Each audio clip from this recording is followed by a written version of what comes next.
Quando a funcional fala do glúten, que o glúten causa tantas doenças, artrite reumatoide, ótimo. As pessoas tiram o glúten e se entopem de mandioca, e a mandioca agora sendo uma outra realidade de hipersensibilidade alimentar. Então, quando eu sobrecarrego o meu organismo da mesma proteína, ou do pool de uma mesma proteína, eu vou desencadear reações de hipersensibilidade alimentar. E quando você consome todo dia a ração humana que tem o mesmo pool de alimentos, o que você vai estar desencadeando no seu organismo? Esse processo de hipersensibilidade alimentar. Então, isso é um conhecimento que a gente tem que pontuar, né, e deixar assim, bem homogêneo para o grupo todo. Então, quando eu entro com esses alimentos desencadeando processos alérgicos, com certeza eu vou ter toda a ativação do sistema imune inato, que a gente já discutiu, né, mostrando aqui os lipopolissacarídeos como sendo um grande fator responsável a isso, fazendo ativação do NF-κB e fazendo toda uma interferência em todos os nossos tecidos, inclusive no tecido adiposo. E no tecido adiposo, fazendo principalmente ativação do PIPAR gama, que vai converter pré-adipócitos em adipócitos. Então, por isso que, rapidamente, no prazo de um mês, essa mulher conseguiu engordar 4 quilos. Não foi porque aumentou o volume calórico da ingestão, pelo contrário. Não foi porque não tinha um consumo de fibra, porque no cálculo, pelo contrário. Só que ela mexeu por um outro mecanismo na sua alimentação, fazendo com que o processo inflamatório fizesse uma ativação, por exemplo, do PIPAR gama, fazendo conversão do pré-adipócito em adipócito.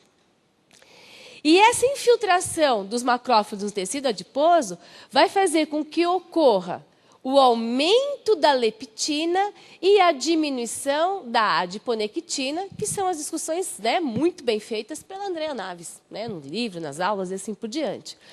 E qual que é a minha preocupação? Se eu tenho a questão do aumento de leptina e diminuição da adiponectina, eu tenho que começar a discutir estudos que mostrem alimentos que modulem ou que diminuem.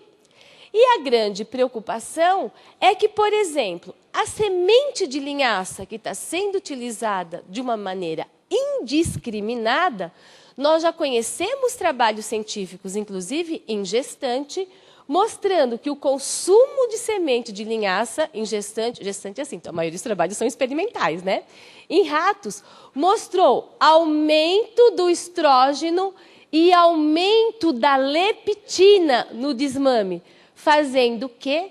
Alteração do perfil lipídico no tecido adiposo e na função sexual dos descendentes na vida adulta. Então, se eu tenho, como várias gestantes, consumindo a ração humana, porque tem um pool de alimentos funcionais, né? Não quero engordar porque a mídia coloca que a ração humana você consegue consumir e não engordar. O que vai ser dessa nossa população, que a gente está na batalha de diminuir doença crônica degenerativa no futuro, com a questão da linhaça? Só esse trabalho? Não, esse trabalho de 2010 mostrando semente de linhaça durante lactação, aumentando leptina, fazendo todo um aumento de estrogênio, mesma coisa, puberdade tardia, aumento dos níveis de estradiol, redução na concentração da progesterona, dislipidemia na fase adulta, obesidade na prole na fase adulta. Hoje eu estou querendo resolver o meu peso, me entupo de ração humana. O que vai ser do meu filho no futuro? Além disso, a linhaça que é utilizada, na maioria das vezes, não é a linhaça orgânica. Na maioria das rações humanas, não é utilizada a linhaça orgânica. É utilizada a linhaça, que é riquíssima em qual metal tóxico? Em cádmio. E o aumento de cádmio é um grande ativador dos receptores de estrógeno, fazendo a exposição estrogênica no início da vida e lá no futuro aumentando o câncer de mama. Então, eu posso ter obesidade, posso ter um câncer de mama, e tudo achando que eu estou fazendo a coisa mais fantástica do mundo, que é comer uma ração humana. mostrando, então, a exposição da linhaça durante o aleitamento aumenta a morfogênese da glândula mamária pela modulação da sinalização do receptor de estrogênio. Um outro ingrediente que é utilizado em todas as rações humanas é o extrato de soja. Extrato de soja esse, que é fonte de genisteína, que tem efeito tanto estrogênico como antiestrogênico. E que toda essa adaptação da questão da soja tem uma ação de dose dependente. Então, quanto maior eu vou estar utilizando, eu vou estar fazendo mais uma modulação por uma via ou por outra via. E eu tenho outro efeito que é não mediado pelos receptores do estrogênio. Aqui mora a grande preocupação, porque o tiro pode sair pela culatra. Se eu tiver está tudo perfeito, eu tenho os meus receptores de estrogênio ativo, a soja ela tem uma ação negativa na formação de gordura, né, na formação do meu tecido adiposo, e tem um papel positivo na minha formação aqui do tecido ósseo, sendo interessante para a questão da osteoporose.